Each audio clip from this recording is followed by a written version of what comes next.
악은 멀리 있지 않았다. 그냥 우리가 사는 도시의 관공서 간판 아래에 숨어 있었다. 인구 48만의 소도시 안남시. 지도를 펴보면 평범한 지방 도시 중 하나일 뿐이지만 그 안에 사는 사람들의 삶은 평범과는 거리가 멀었다. 도시의 한복판, 거대한 현수막이 바람에 펄럭인다. 안남 재개발, 시민의 희망을 짓다.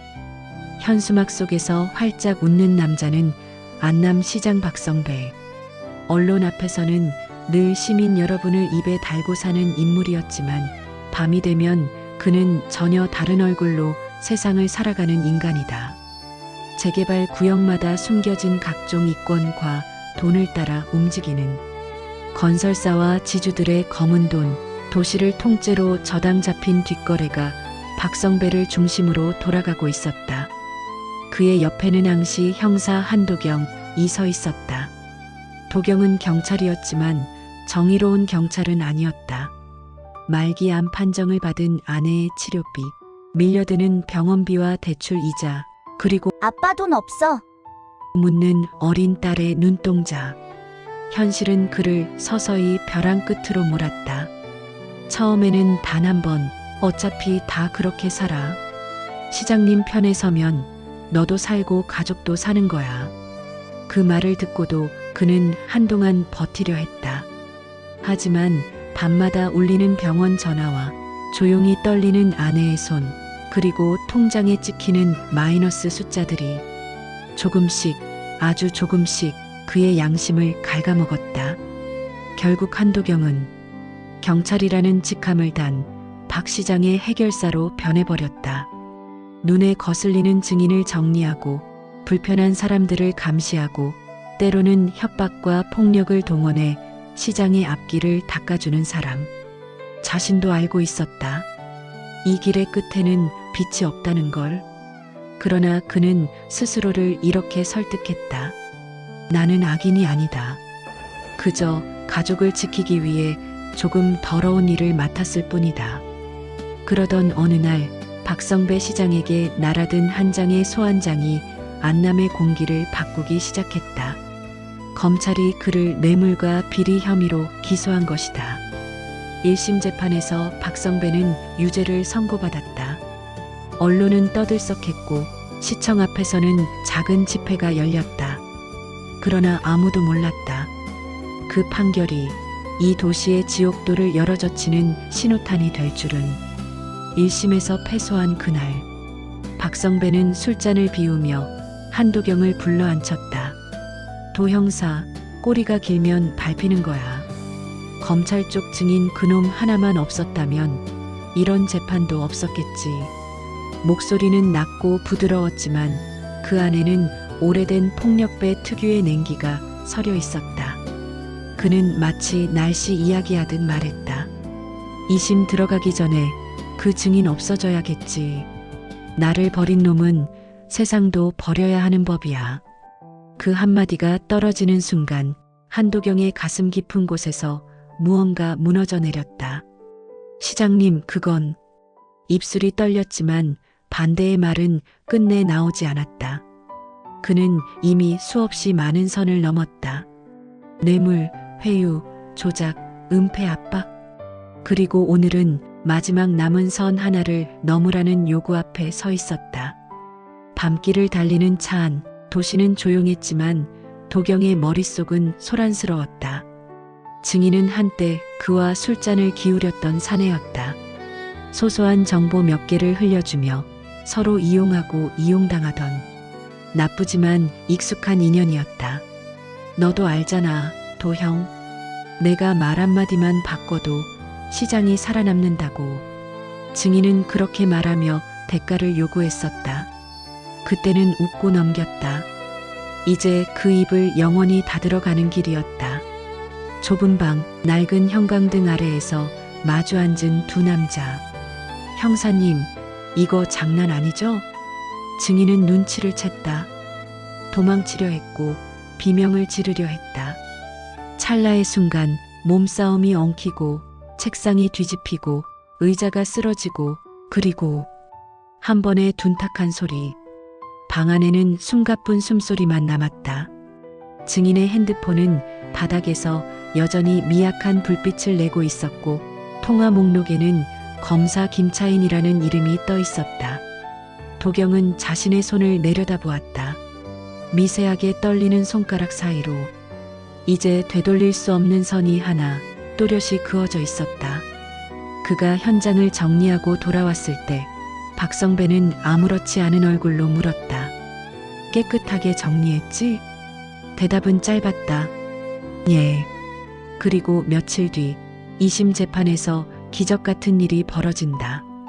검찰 측 핵심 증인이 재판에 불출석하며 증거 불충분으로 박성배는 무죄. 법정은 술렁였고 언론은 이를 검찰의 완패라고 떠들어댔다. 그러나 진짜 패배자는 따로 있었다. 바로 자신이 아직 인간이라고 믿고 싶었던 한도경이라는 남자의 마지막 양심이었다. 그날 밤 도경은 병원 침대에 누워있는 아내를 바라보며 속으로 조용히 중얼거렸다. 여보, 나 오늘 또 한 번 지옥으로 내려갔어. 근데 말이야, 이 길 끝에도 정말 우리가 살 곳이 있을까? 하지만 시간은 그에게 생각할 틈을 주지 않았다. 시장, 검찰, 경찰, 조직폭력배 모두가 서로의 목을 물어뜯기 시작했고 안남이라는 작은 도시는 조용히 그러나 분명히 지옥도로 변해가고 있었다. 한도경에게는 피를 나누진 않았지만 피보다 더 진한 인연이라 부르던 후배가 하나 있었다. 안남서 형사 문선모. 선모는 도경을 형이라 부르며 따랐다. 현장에서는 누구보다 성실했고 피의자에게도 기본적인 예의를 지키려 했다. 형, 그래도 사람은 사람인데 너무 들이받지는 맙시다. 이렇게 말하던 청년이었다. 하지만 그의 삶도 평탄하진 않았다. 가난한 집안, 빚에 쪼들리는 부모, 성공해야 한다는 압박. 그리고 어느 날 그에게도 박성배 시장의 손길이 다가왔다. 문 형사, 듣자 하니 참 성실하다며? 시장실의 의자는 묵직했고 테이블 위에는 값비싼 양주가 가지런히 놓여 있었다. 한번 도와줘. 도경이 혼자 감당하기엔 이 도시가 너무 더럽잖아. 박성배는 마치 칭찬하듯 말했다. 너 같은 스마트한 젊은 피가 필요해. 경찰 월급으로는 부모님 빚도 못 갚잖아. 내 옆에 서면 너도 올라갈 수 있어. 그 말은 달콤한 독과도 같았다. 선모는 잠시 망설였지만 결국 한도경의 옆에 서기로 한다. 형, 사람 좀 잡아다가 패고 자료 좀 빼오고 그 정도만 하면 되는 거죠? 처음에는 그랬다. 하지만 돈이 오가고 비밀이 오가고 악의 냄새가 점점 짙어지면서 선모의 눈동자에서도 무언가 서서히 죽어갔다. 그러던 어느 밤 두 사람에게 첫 번째 큰 시험이 찾아온다. 시장의 골칫거리, 안남 일대를 휘젓고 다니는 조직폭력배 타경출. 그를 처리하라는 지시가 떨어진 것이다. 이제 우리도 진짜 선을 넘는 거야, 형? 선모는 웃으면서도 어딘가 떨리는 목소리로 물었다. 도경은 대답 대신 담배에 불을 붙였다. 악랄한 도시에서는 말보다 행동이 먼저였다. 타경출은 안남에서 모르는 사람이 없는 깡패였다. 한때 박성배의 오른팔로 움직였지만 이제는 너무 자라버려 잘라내야 할 가지가 되어 있었다. 창고 안 거친 숨소리와 욕설이 뒤섞인 공간. 야, 문선모. 너 원래 이런 애 아니었잖아. 타경출은 피식 웃으며 선물을 올려다봤다. 손목에 수갑이 채워져 있음에도 눈빛만큼은 여전히 주변을 위협하고 있었다. 형사 양반들, 오늘 여기 들어온 거 시장님도 알까? 선모의 표정이 굳어진다. 도경이 한 발 나서서 타경출의 멱살을 움켜잡았다. 입 닥쳐. 오늘 밤은 내가 세상에서 지워지는 밤이다. 한때 착한 후배라 불리던 문선모는 그 옆에서 침묵하고 있었다. 그러나 그의 침묵은 동의와도 같았다. 잠시 후 창고 건물 밖으로 끌려 나온 타경출은 어둠 속에서 마지막으로 비웃음을 던졌다. 야, 문선모. 너도 곧 알 거야. 시장님 옆에서 오래 버티는 사람은 딱 두 종류야. 완전히 미친 놈이거나 이미 영혼을 판 놈이거나. 방아쇠가 당겨지는 소리는 짧았고 잔향은 길었다. 그날 밤 이후 문선모의 눈빛은 조금 더 차가워졌다. 겉으로 보기엔 여전히 웃고 여전히 형하며 도경을 따랐지만 그의 마음 한구석에는 지워지지 않는 얼룩이 자리 잡았다. 형, 우리가 지금 어디까지 온 겁니까? 술잔을 기울이며 묻는 선모에게 도경은 농담처럼 답했다. 지옥의 초입 정도? 근데 말야, 여기까지 온 사람은 뒤를 돌아볼 수가 없어. 그냥 끝까지 가는 수밖에 없지. 그 대답은 농담이 아니었다. 곧 검찰이 다시 움직이기 시작했기 때문이다. 이번에는 박성배와 한도경, 그리고 문선모까지 모두를 삼키려는 거대한 파도처럼 검찰청 복도는 차갑고 길었다. 그 끝에서 한 남자가 서류를 들고 걸어 나왔다. 검사 김차인. 안남 재개발 비리 수사를 맡은 그는 박성배의 목줄을 끝까지 끌어당기고 싶은 인물이었다. 그리고 그가 새로 노리고 있는 먹잇감은 시장도 조직폭력배도 아니었다. 바로 형사 한도경이었다. 한도경 씨, 당신이 한 일을 나는 다 알지는 못합니다. 하지만 한 가지는 분명해요. 당신이 시장을 위해 움직이지 않았다면 그자는 이미 감옥에 있었겠죠. 신문실 공기는 무거웠다. 조명은 눈부시게 밝았고 도경의 얼굴엔 피로와 분노, 두려움이 뒤엉켜 있었다. 김차인은 서류를 탁 내려놓으며 말했다. 선택하세요. 하나, 시장과 같이 무덤으로 들어가든지. 둘, 우리를 위해 일하고 당신 가족을 지키든지. 도경은 비웃듯 웃었다. 검사님, 저를 믿으시나 보죠? 아니요. 김차인의 대답은 짧고 단호했다. 나는 누구도 믿지 않습니다. 다만 당신 같은 사람의 궁지를 이용할 뿐이죠. 그 말은 잔인했지만 정확했다. 도경은 이미 어디에도 설 수 없는 위치에 와 있었다. 시장에게 등을 돌리면 죽고 검찰의 제안을 거절하면 감옥이었다. 결국 그는 또 한 번 지옥으로 내려가는 계단을 밟는다. 좋습니다. 시장 옆에 붙어서 필요한 정보 빼오죠. 대신 내 아내와 가족만은 건드리지 마세요. 김차인은 미소를 지었다. 거래 성사입니다. 한 형사님. 그날 이후 한도경은 시장의 사람인 동시에 검찰의 스파이가 되었다. 그리고 그 이중 생활은 그의 영혼을 조금씩 찢어발기기 시작했다. 마이너스. 삼부하 두 지옥 사이에서 이중첩자라는 말은 영화 속 이야기처럼 들리지만 한도경에게는 그저 하루하루 버티기 위한 또 하나의 이름이었다. 낮에는 시장의 곁에서 재개발 이권과 선거 자금의 냄새를 맡고 밤에는 검찰청 지하 주차장에서 김차인에게 그 냄새를 보고서로 옮겼다. 시장님, 요즘 검찰에서 자꾸 들이대는 것 같습니다. 도경은 일부러 걱정하는 척하며 박성배에게 다가갔다. 애들 말로는 이번에는 그냥 못 넘긴다, 뭐 그런 눈치입니다. 박성배는 웃었다. 도형, 걱정 마. 나라가 이렇게 돌아가는데 시장 하나 감옥 보내서 뭐가 달라지겠어? 검찰, 언론, 다 한통속이야. 우리가 조금 더 악랄해서 윗놈들보다 먼저 먹을 뿐이지. 그의 말은 역겹도록 솔직했다. 이 도시의 권력은 법과 정의가 아니라 누가 더 지독하게 물어뜯느냐로 결정되고 있었다. 그러던 어느 날 도경은 김차인으로부터 새로운 지시를 받는다. 선거 자금 어디서 나오는지 알고 싶습니다. 시장 주변에서 마약 냄새가 난다는 제보가 있어요. 재개발, 건설, 땅, 거기에 마약까지 섞이면 그건 그냥 도시가 아니라 지옥입니다. 마약. 그 단어는 마치 마지막 남은 금기를 건드리는 종소리처럼 도경의 머릿속에 울려 퍼졌다.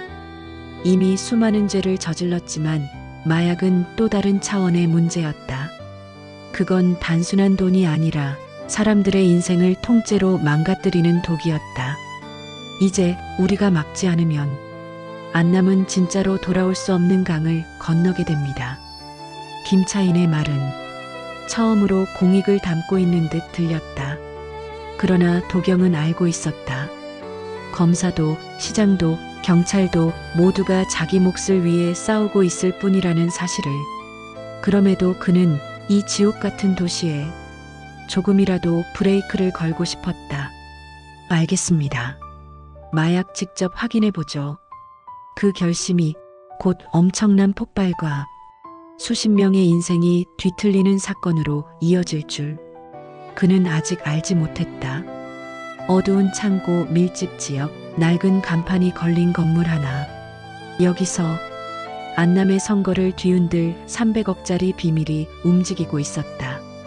도경은 문선모와 함께 박 시장의 돈줄을 쥐고 있다는 민 실장의 뒤를 밟았다. 형, 이거 그냥 선거 자금이 아니죠? 선모가 낮게 물었다. 도경은 짧게 대답했다. 그래, 이건 한 도시를 통째로 파는 계약금이야. 민 실장은 조선족 조직원들 사이를 오가며 이상한 상자를 확인하고 있었다. 상자 몇 개가 트럭에 옮겨질 때마다 수십억 원이 움직이는 거였다. 그 안에는 현금 대신 하얀 가루가 촘촘히 포장된 채로 들어 있었다. 저게 다 마약입니까? 선모의 얼굴이 굳어졌다. 그래, 저게 시민들 피와 눈물 대신 시장님 선거 승리를 보장해 줄 거야. 도경은 이를 악물었다. 그는 더 이상 이 도시의 썩어가는 모습을 외면할 수 없었다. 건물 안으로 뛰어든 순간 짧고 잔인한 싸움이 벌어졌다. 주먹질, 발길질, 서로의 숨을 끊으려는 몸부림. 하지만 이 싸움의 진짜 승패는 누가 먼저 쓰러지느냐가 아니라 누가 증거를 손에 넣느냐에 달려 있었다. 도경은 마침내 상자 하나를 열어 젖히며 안에 가득한 마약을 노려보았다. 끝났다. 이 새끼들아. 그는 민 실장을 제압한 뒤 김차인에게 전화를 걸었다. 검사님, 찾았습니다. 선거 자금이 아니라 선거용 마약 창고입니다.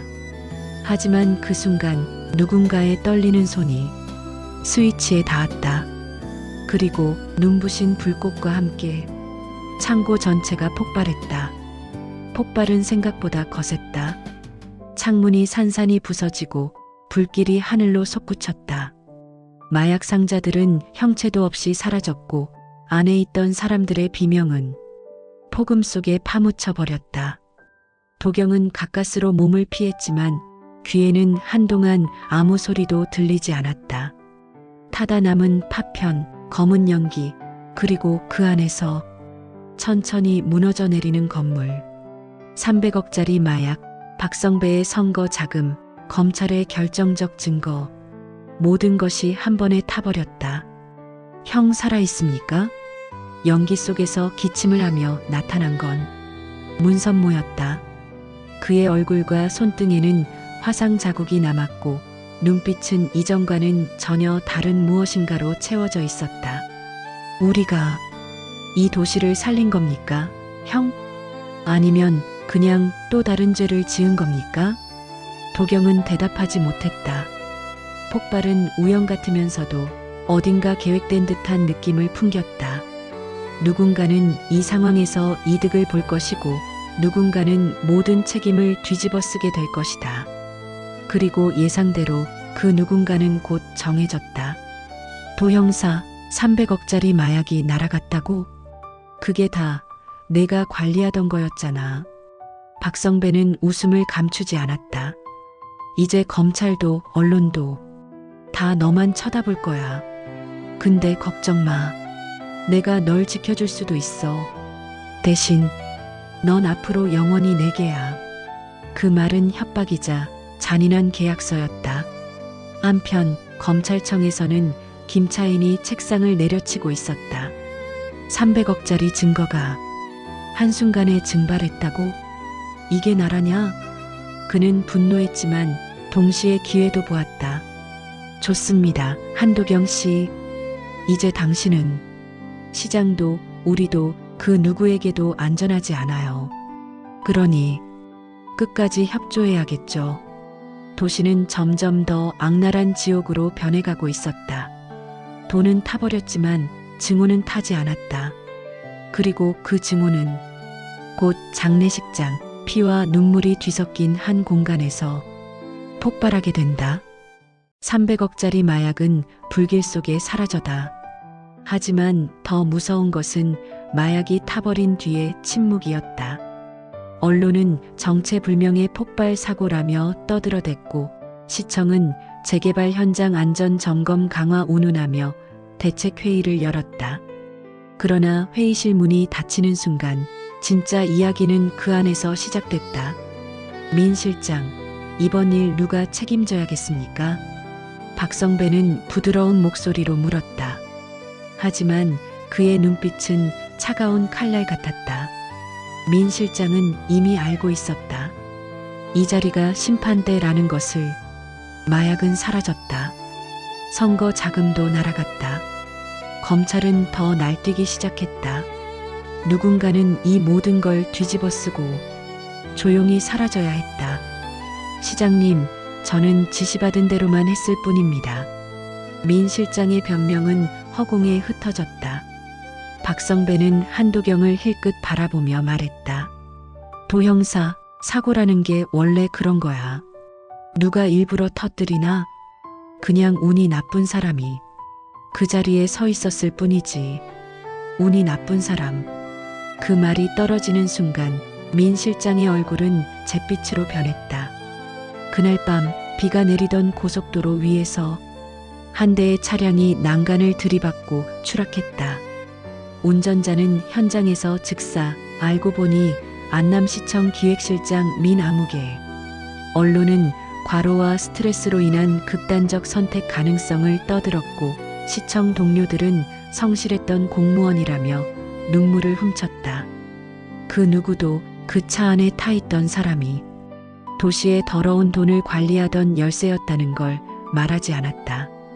그리고 구치소안. 한때 박 시장의 비리를 증언할 수 있었던 마약사범 짝대기 역시 의문의 사고로 생을 마감했다. 수감 중 심장마비로 사망. 보고서엔 그렇게 적혀 있었다. 하지만 그를 알고 있던 사람이라면 그가 심장마비로 죽을 성격이 아니라는 걸 모두 알고 있었다. 도경은 관 속에 누워있는 민 실장의 마지막 모습을 바라보며 속으로 중얼거렸다.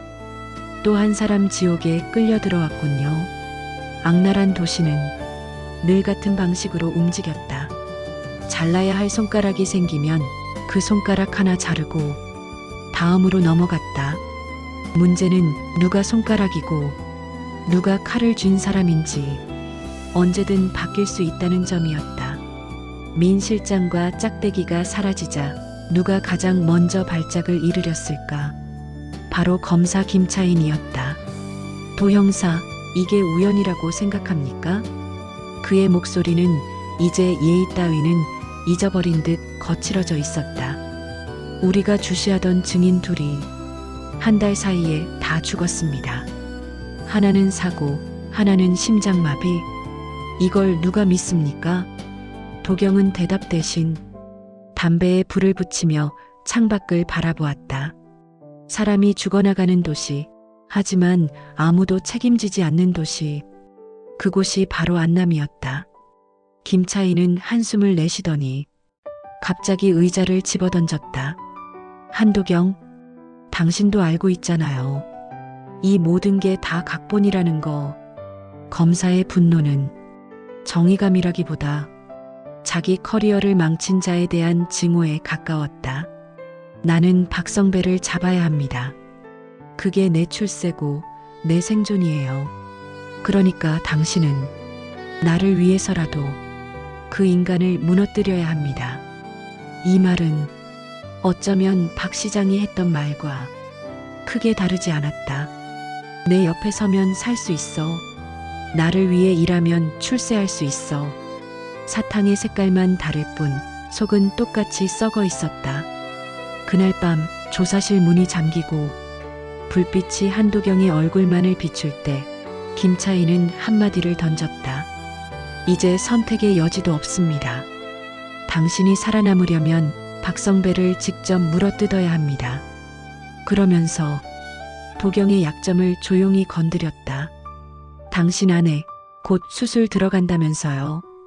아이 아직 초등학생이죠?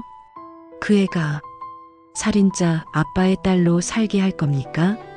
그 말은 어떤 고문보다 잔인했다. 도경은 눈을 감았다.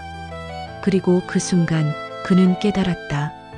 지금 자신을 둘러싼 인간들은 시장도 검사도 조직폭력배도 모두 똑같은 종류의 악이라는 것을 악랄하고 극악무도하지만 철저히 계산된 악.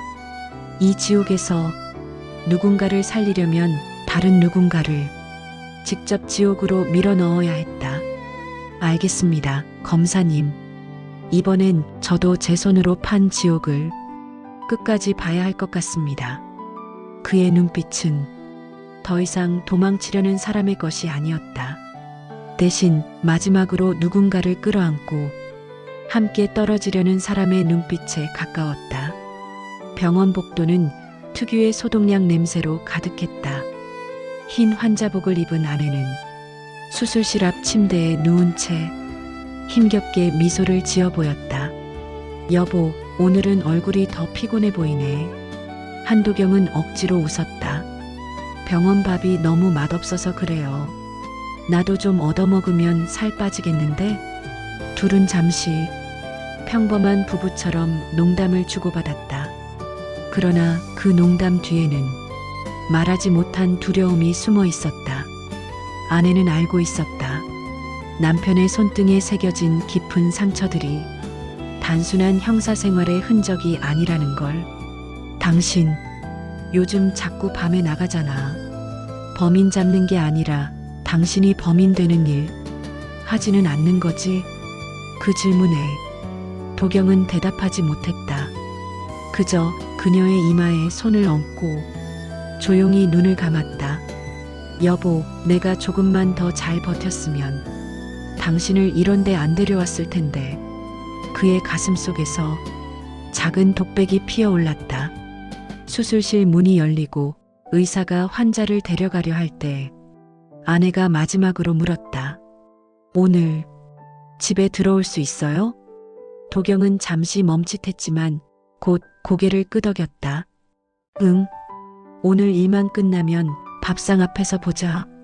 그 약속은 지켜질 수 없는 약속이었다. 수술실 문이 닫히는 순간 그는 돌아서서 전혀 다른 전쟁터로 향했다. 오늘 그는 장례식장에서 지옥의 문을 열어젖힐 생각이었다. 검은 양복과 하얀 국화꽃, 낮게 깔린 조문객들의 웅성임. 장례식장은 겉으로 보기엔 평범한 슬픔의 공간이었다. 하지만 오늘 이곳에는 슬픔보다 더 짙은 것이 모이고 있었다. 증오, 배신, 공포, 그리고 오래된 악연들. 영정 사진 앞에는 민 실장의 사진이 놓여 있었다. 도경은 상주처럼 그 앞을 지키며 조문객들을 맞았다. 시청 간부들, 경찰 동료들, 알 수 없는 건달들, 그리고 뒤늦게 나타난 박성배 시장. 민 실장, 정말 안타깝지. 성실했는데 세상이 너무 각박해서 그런 거야. 박성배는 거짓 눈물을 닦으며 말했다. 그 뒤로 조용히 서 있던 조직 폭력배들이 주위를 감싸고 있었다. 잠시 후 검사 김차인과 수사팀도 도착했다. 공기는 점점 무거워졌다. 이 장례식장은 사실상 전쟁터였다. 검찰과 시장, 경찰과 깡패 모두가 서로를 노려보며 언제 터질지 모르는 폭탄 위에 앉아 있었다. 그리고 그 폭탄에는 한 이름이 적혀 있었다. 한도경. 그는 오늘 이 지옥 같은 판을 한 번에 뒤엎을 생각이었다. 자신이 가진 마지막 카드, 증거와 녹음 파일, 그리고 상대방의 오만을 이용해서 오늘 누군가는 여기서 끝난다. 그는 국화꽃을 하나 집어들며 속으로 중얼거렸다. 그리고 그게 나여도 상관없다.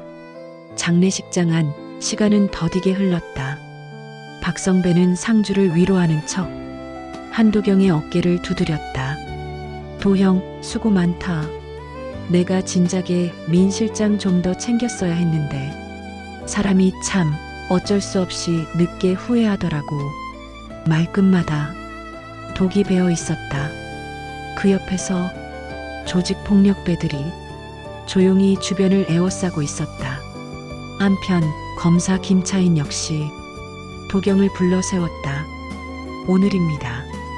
오늘 박성배 입에서 직접 증언을 끌어내야 해요. 당신이 녹음만 잘 떠오면 우리는 이 도시를 뒤집을 수 있습니다. 두 악마 사이에서 도경은 잠시 눈을 감았다. 둘 다 지옥 끝까지 끌고 들어가 주지. 그가 마음속으로 내린 결심이었다. 그리고 모든 것이 꼬이기 시작한 건 문선모가 장례식장에 들어오면서부터였다. 검은 양복 차림, 굳은 표정, 손에는 국화꽃이 들려 있었다. 도경은 조용히 물었다. 선모야, 오늘 왜 왔냐? 선모는 씁쓸하게 웃었다. 형, 우리 둘 중 하나는 오늘 여기서 끝나야 하지 않겠습니까? 두 사람은 한때 서로를 형제라 불렀다. 하지만 이제 서로에게 가장 위험한 증인이 되어 있었다. 박성배 주변에 서 있던 깡패 하나가 작게 욕을 내뱉었다. 저 자식 왜 여기까지 기어들어와? 긴장감이 서서히 올라가기 시작했다. 그리고 누군가의 손가락이 방아쇠에 닿을 때까지 그 누구도 먼저 움직이지 않았다. 첫 번째 총성은 의도된 것인지 실수였는지 알 수 없었다. 하지만 분명한 건 한 가지. 한 발의 총성이 장례식장의 공기를 뒤집어 놓았다는 것. 비명, 욕설, 테이블이 뒤집히고 국화꽃과 향이 바닥에 나뒹굴며 사람들이 엎어지고 달려들었다.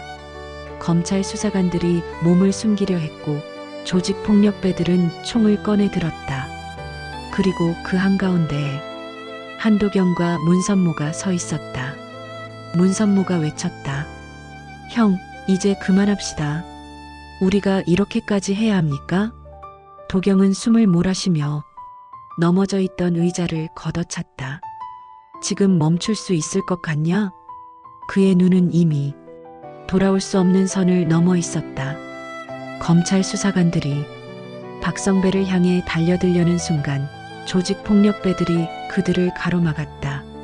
몸싸움이 엉키고 총구가 서로를 향해 돌아가며 누가 누구 편인지도 모를 지옥도가 펼쳐졌다.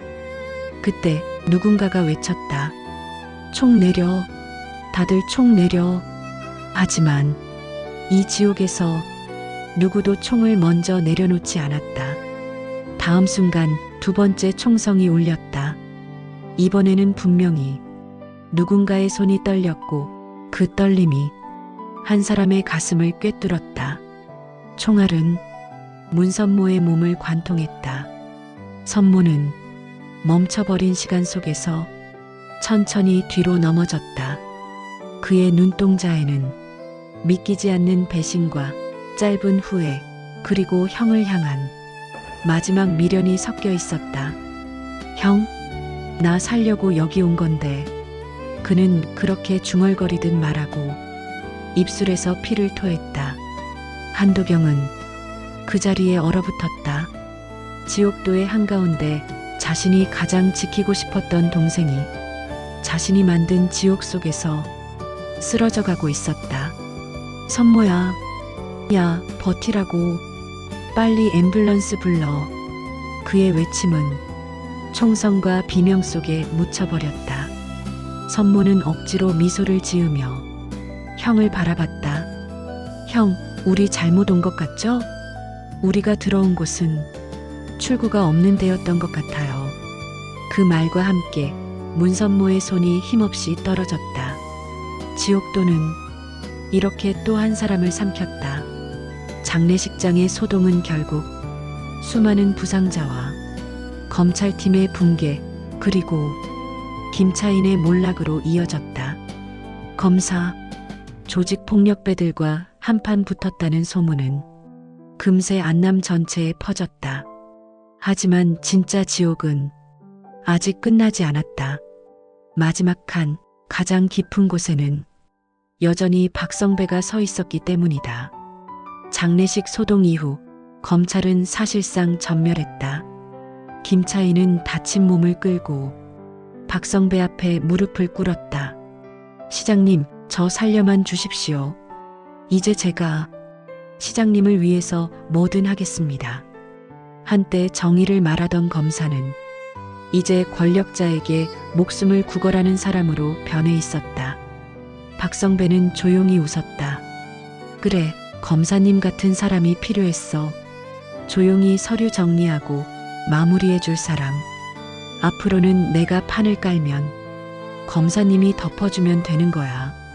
그 순간 김차인은 깨달았다. 자신이 쫓던 악인이 언제부터인가 자신의 상관이 되어버렸다는 것을. 세상에서 가장 깊은 지옥은 불길이 치솟는 곳이 아니라 악인이 왕처럼 앉아있는 곳이었다. 그리고 그 왕자 앞에 마지막으로 끌려 나온 사람이 한도경이었다. 도형, 수고 많았다. 근데 이제 정리가 좀 필요하지 않겠어? 폐창고, 습한 바닥, 천장에서 떨어지는 녹물. 그곳에서 박성배와 도경이 마주했다. 박성배는 웃으면서도 눈빛만큼은 결코 웃고 있지 않았다. 너 이제 필요 없어졌어. 검사도 내 사람이고 깡패들도 내 사람이고 경찰도 너 말고는 다 내 사람이지. 마지막으로 하나만 말해봐. 내가 지금까지 한 짓 중에 선이라고 부를 만한 게 단 하나라도 있냐? 그 질문은 잔인하지만 정확한 일침이었다. 한도경은 잠시 침묵하다가 입을 열었다. 있겠습니까? 제가 한 일 대부분은 그냥 쓰레기 같은 짓이었죠. 근데 한 가지는 확실합니다. 그의 눈이 번뜩였다. 당신 같은 인간을 그대로 두고 보는 건 그 쓰레기보다 더한 죄라는 거. 그는 마지막 카드, 녹음기와 증거들을 꺼내 들었다. 박성배 시장님, 당신이 지시한 살인, 마약 거래, 선거 자금 다 여기 있습니다. 오늘 제가 죽더라도 이건 밖으로 나갈 겁니다. 박성배의 얼굴에서 처음으로 미세한 동요가 스쳤다. 도형, 너 지금 지옥의 왕을 상대로 거래를 하자는 거야? 도경은 천천히 웃었다. 아니요. 그냥 지옥에서 같이 떨어지자는 겁니다. 총성이 울리고 몸싸움이 이어지고 누가 누구를 먼저 쓰러뜨렸는지는 더 이상 중요하지 않았다. 중요한 건 결국 이 싸움에서 누구도 온전하게 살아남지 못했다는 사실이었다. 박성배는 무너져 내리는 건물 속에서 마지막까지 비웃음을 잃지 않았다. 야, 한도경. 내가 없어지면 세상이 깨끗해질 것 같냐? 아니야. 나 같은 놈은 언제나 다시 생겨. 돈이 있고 권력이 있고 사람들이 두려움에 떨기 시작하면 항상 나 같은 인간이 생겨난다고. 그 말은 지독하게 불쾌하지만 어쩌면 맞는 말이었다. 한도경은 피투성이가 된 얼굴로 그 말을 끝까지 들었다. 그리고 마지막 숨을 고르듯 천천히 눈을 감았다. 그래도 오늘 이 순간만큼은 내가 당신을 끌어내렸다. 이것이 그가 지옥 한복판에서 스스로에게 내리는 마지막 판결이었다. 영화는 이 모든 악인들의 마지막 모습을 장례식장 한가운데 놓인 지옥도 그림처럼 펼쳐 보이며 끝난다. 웃다가 죽은 자, 욕설을 내뱉다 쓰러진 자, 울지도 못하고 눈을 감은 자, 그들의 얼굴은 모두 제각각이었지만 결국 한 가지로 모였다. 이렇게 될 줄 알았다. 하지만 멈추지 않았다. 그것이 바로 지옥도를 살아가는 남자들의 공통점이었다. 그리고 스크린을 바라보는 우리도 어쩌면 그 그림 속 어딘가에 서 있을지 모른다.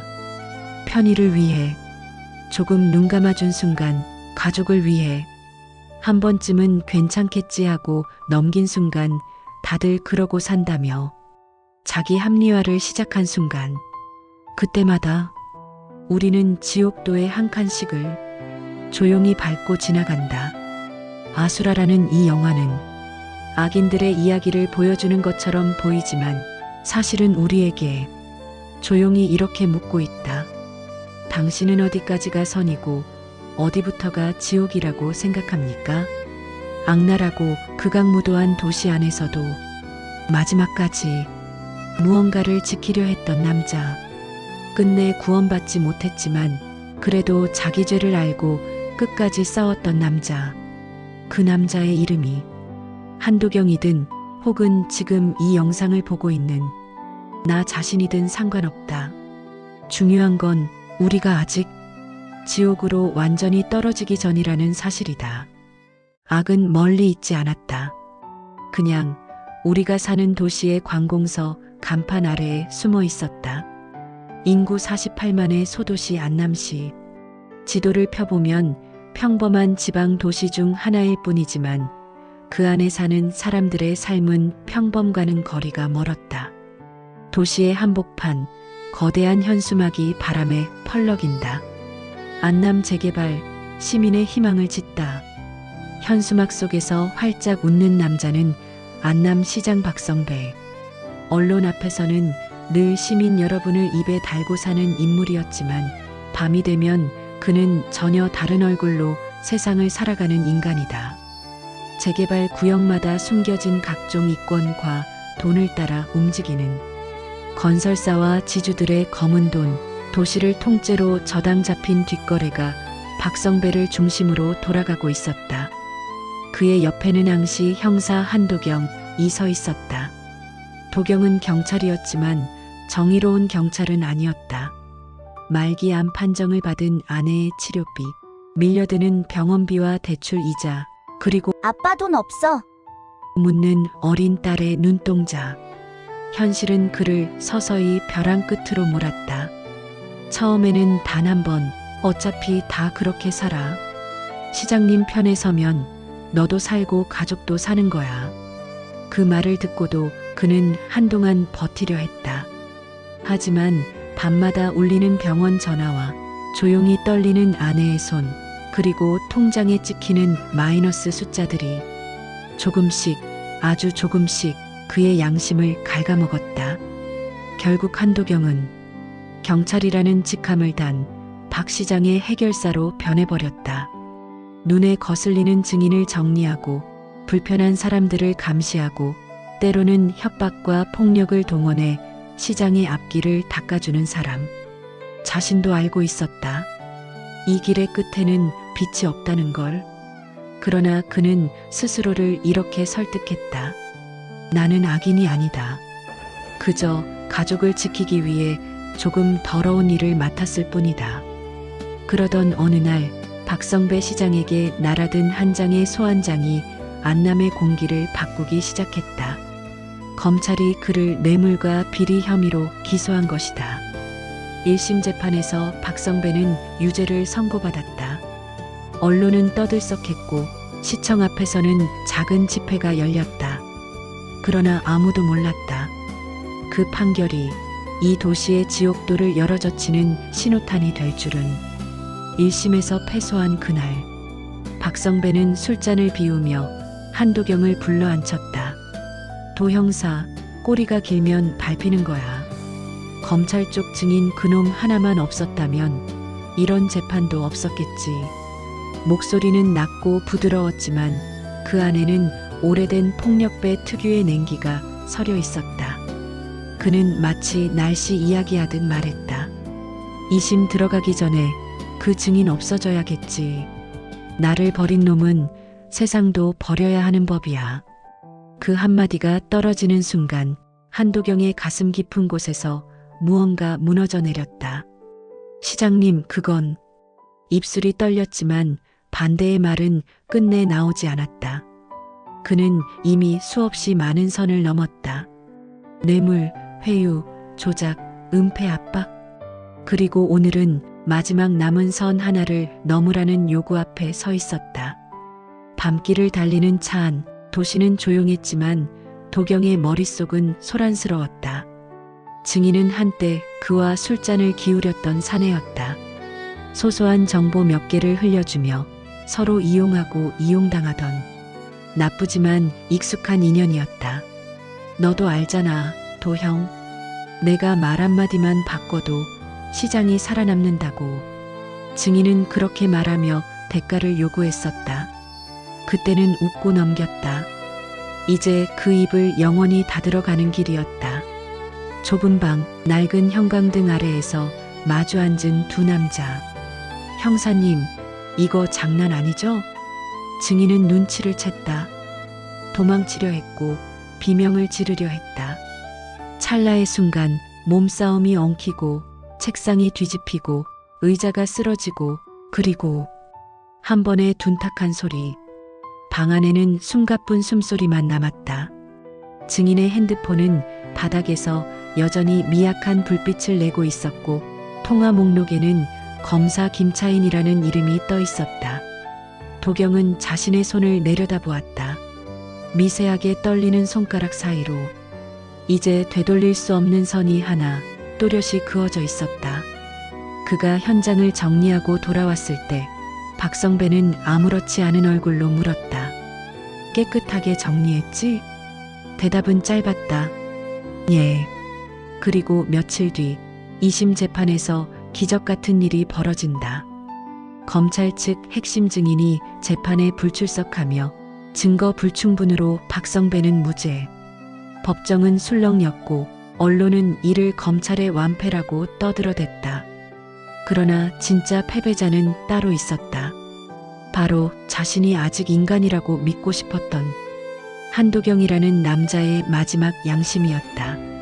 그날 밤 도경은 병원 침대에 누워있는 아내를 바라보며 속으로 조용히 중얼거렸다.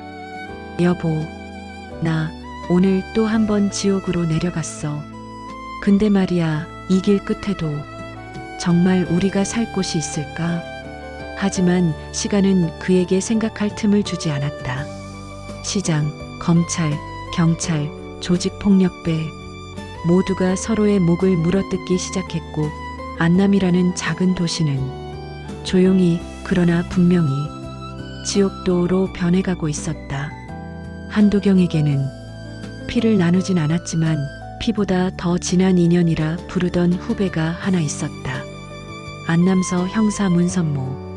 선모는 도경을 형이라 부르며 따랐다. 현장에서는 누구보다 성실했고 피의자에게도 기본적인 예의를 지키려 했다. 형, 그래도 사람은 사람인데 너무 들이받지는 맙시다.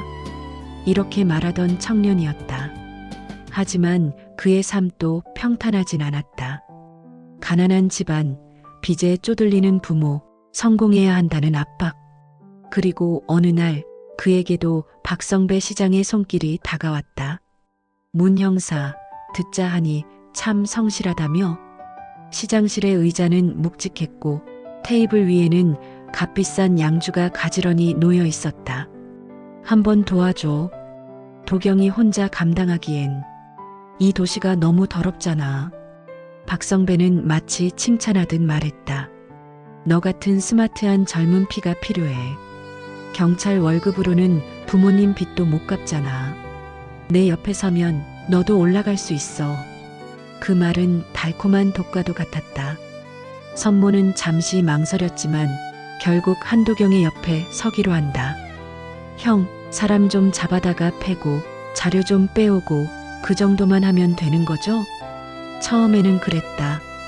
하지만 돈이 오가고 비밀이 오가고 악의 냄새가 점점 짙어지면서 선모의 눈동자에서도 무언가 서서히 죽어갔다. 그러던 어느 밤 두 사람에게 첫 번째 큰 시험이 찾아온다. 시장의 골칫거리, 안남 일대를 휘젓고 다니는 조직폭력배 타경출. 그를 처리하라는 지시가 떨어진 것이다. 이제 우리도 진짜 선을 넘는 거야, 형? 선모는 웃으면서도 어딘가 떨리는 목소리로 물었다. 도경은 대답 대신 담배에 불을 붙였다. 악랄한 도시에서는 말보다 행동이 먼저였다. 타경출은 안남에서 모르는 사람이 없는 깡패였다. 한때 박성배의 오른팔로 움직였지만 이제는 너무 자라버려 잘라내야 할 가지가 되어 있었다. 창고 안 거친 숨소리와 욕설이 뒤섞인 공간. 야, 문선모. 너 원래 이런 애 아니었잖아. 타경출은 피식 웃으며 선물을 올려다봤다. 손목에 수갑이 채워져 있음에도 눈빛만큼은 여전히 주변을 위협하고 있었다. 형사 양반들, 오늘 여기 들어온 거 시장님도 알까? 선모의 표정이 굳어진다. 도경이 한 발 나서서 타경출의 멱살을 움켜잡았다. 입 닥쳐. 오늘 밤은 내가 세상에서 지워지는 밤이다. 한때 착한 후배라 불리던 문선모는 그 옆에서 침묵하고 있었다. 그러나 그의 침묵은 동의와도 같았다. 잠시 후 창고 건물 밖으로 끌려 나온 타경출은 어둠 속에서 마지막으로 비웃음을 던졌다. 야, 문선모. 너도 곧 알 거야. 시장님 옆에서 오래 버티는 사람은 딱 두 종류야. 완전히 미친 놈이거나 이미 영혼을 판 놈이거나. 방아쇠가 당겨지는 소리는 짧았고 잔향은 길었다. 그날 밤 이후 문선모의 눈빛은 조금 더 차가워졌다. 겉으로 보기엔 여전히 웃고 여전히 형하며 도경을 따랐지만 그의 마음 한구석에는 지워지지 않는 얼룩이 자리 잡았다. 형, 우리가 지금 어디까지 온 겁니까? 술잔을 기울이며 묻는 선모에게 도경은 농담처럼 답했다. 지옥의 초입 정도? 근데 말야, 여기까지 온 사람은 뒤를 돌아볼 수가 없어. 그냥 끝까지 가는 수밖에 없지. 그 대답은 농담이 아니었다. 곧 검찰이 다시 움직이기 시작했기 때문이다.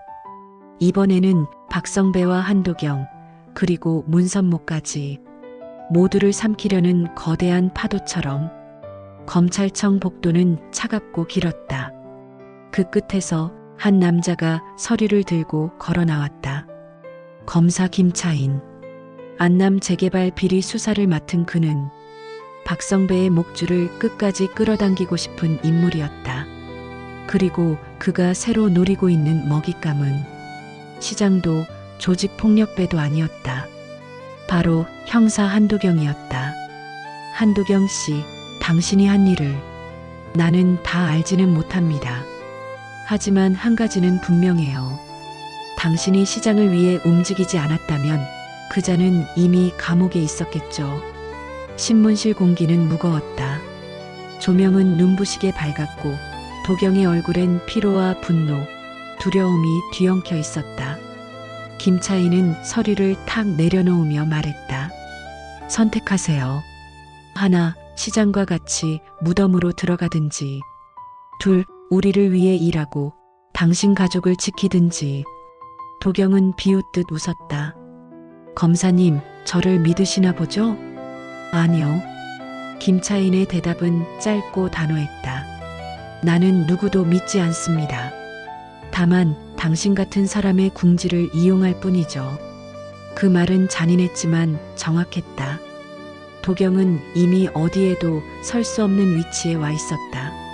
시장에게 등을 돌리면 죽고 검찰의 제안을 거절하면 감옥이었다. 결국 그는 또 한 번 지옥으로 내려가는 계단을 밟는다. 좋습니다. 시장 옆에 붙어서 필요한 정보 빼오죠. 대신 내 아내와 가족만은 건드리지 마세요. 김차인은 미소를 지었다. 거래 성사입니다. 한 형사님. 그날 이후 한도경은 시장의 사람인 동시에 검찰의 스파이가 되었다. 그리고 그 이중 생활은 그의 영혼을 조금씩 찢어발기기 시작했다. 마이너스 마이너스 마이너스. 삼부하 두 지옥 사이에서 이중첩자라는 말은 영화 속 이야기처럼 들리지만 한도경에게는 그저 하루하루 버티기 위한 또 하나의 이름이었다. 낮에는 시장의 곁에서 재개발 이권과 선거 자금의 냄새를 맡고 밤에는 검찰청 지하 주차장에서 김차인에게 그 냄새를 보고서로 옮겼다. 시장님, 요즘 검찰에서 자꾸 들이대는 것 같습니다. 도경은 일부러 걱정하는 척하며 박성배에게 다가갔다. 애들 말로는 이번에는 그냥 못 넘긴다 뭐 그런 눈치입니다. 박성배는 웃었다. 도형, 걱정 마. 나라가 이렇게 돌아가는데 시장 하나 감옥 보내서 뭐가 달라지겠어? 검찰, 언론, 다 한통속이야.